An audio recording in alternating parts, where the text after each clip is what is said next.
It's honestly exhausting at this point to get excited about a new adaptation. I mean, it really is. Because before, you'd say, okay, hope for the best and prepare for the worst. But now it's not even that anymore. Now it's more like expect for the worst and, I don't know, still prepare for something even worse. And the worst part is you still come back, you still get a little hopeful, you still think maybe this time.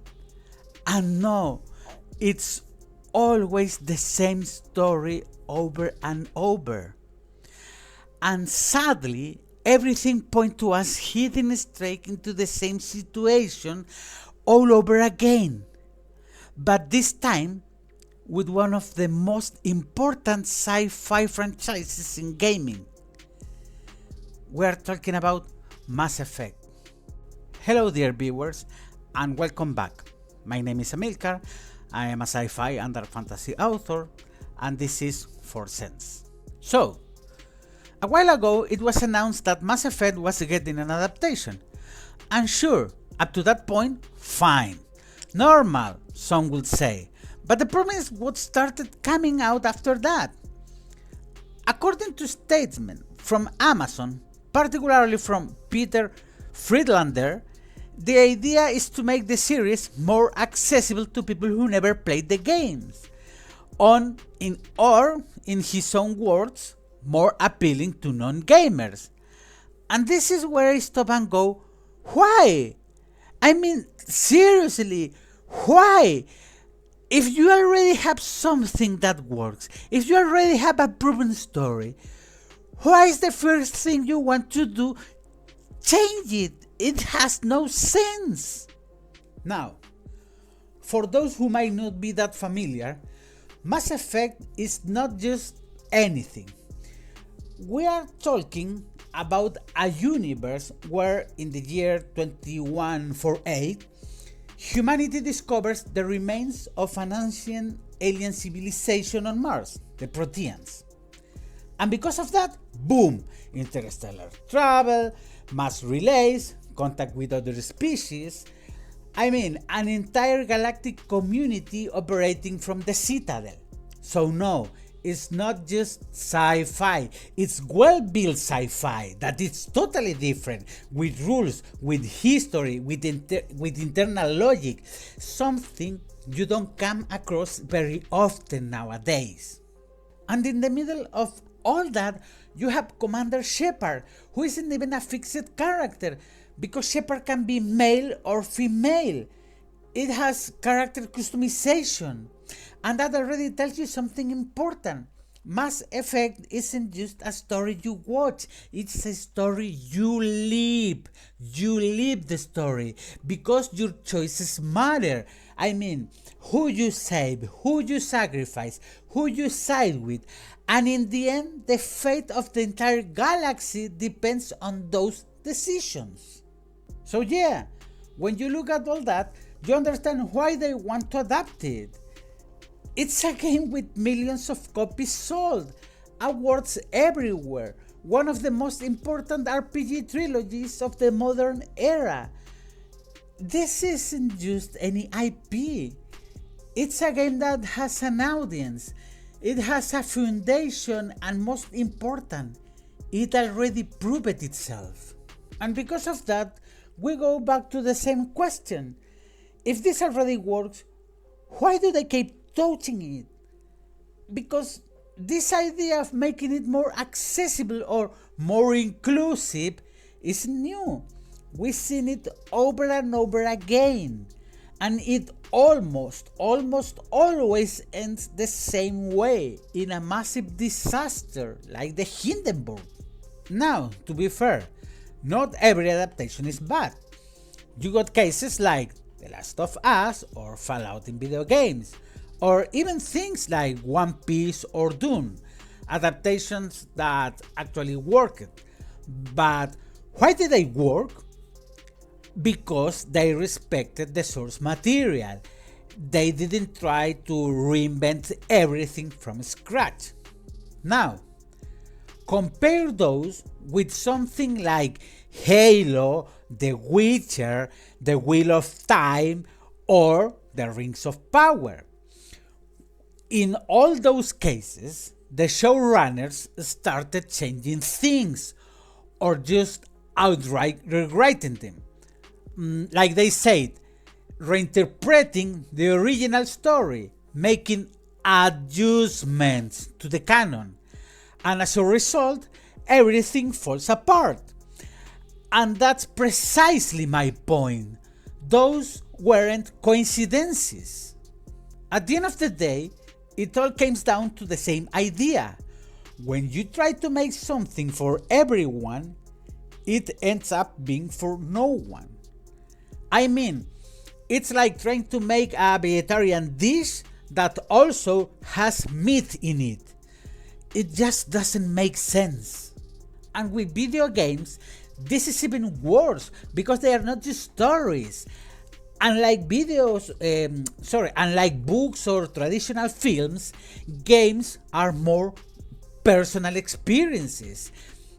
In cases like, for example, Mass Effect, we are not mere spectators. We are the ones making the decisions.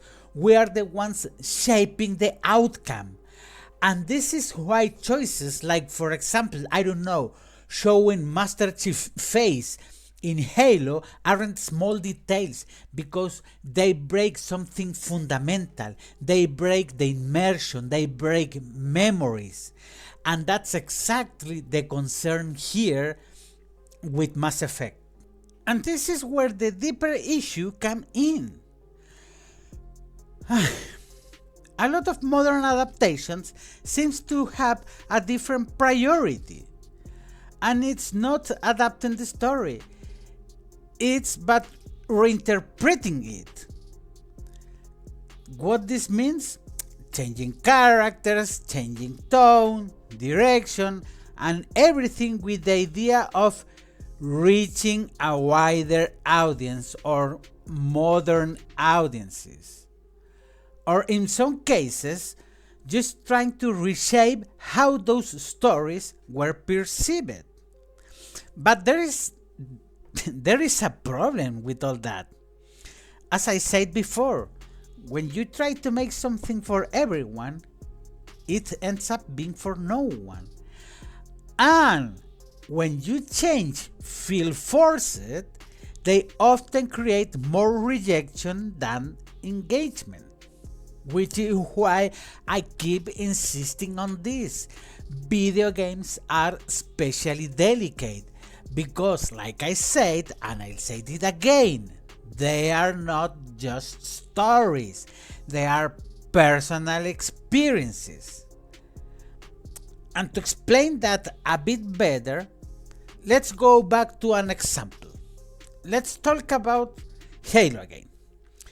In Halo, showing the protagonist's face completely broke the connection with the fans.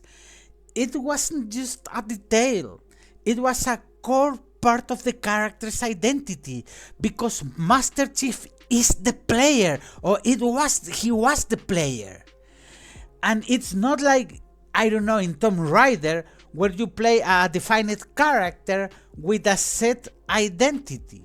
No. Here, you are playing the fantasy of being inside that armor. You are the one who is saving the world. You are, in that moment, you are Master Chief. And this is exactly where Mass Effect enters dangerous territory. Because it has player-driven decisions. It has multiple versions of the protagonist through customization. I said this before.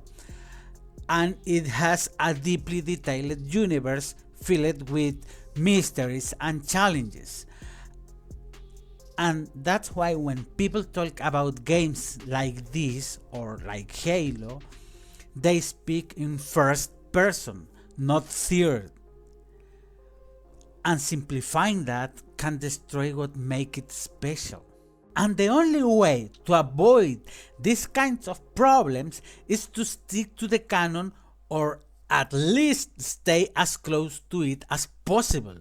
Because I understand, that some things simply can't be adapted exactly as they are, and any adaptations need to leave certain details out to work in a different format, or in this case a TV show.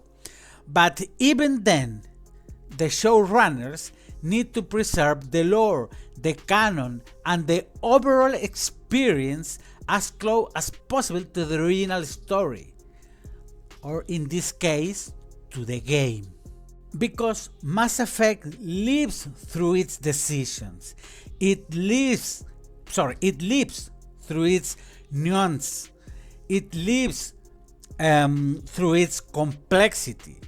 So, when you hear that they want to simplify it, or in this case, make it more accessible, it's hard not to think something is going to get lost along the way. In conclusion, Mass Effect doesn't need to be fixed.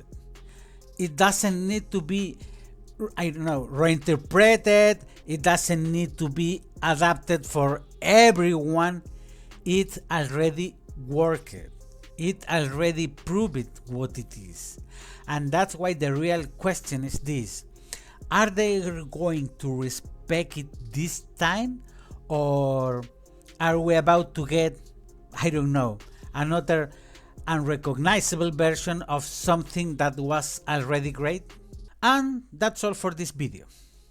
If you like it, please give it a like, share, and subscribe so you stay tuned for the next one. And if you have any thoughts or any comment, I will be reading you on the comment box. See you next time, and thanks for your time. Bye bye.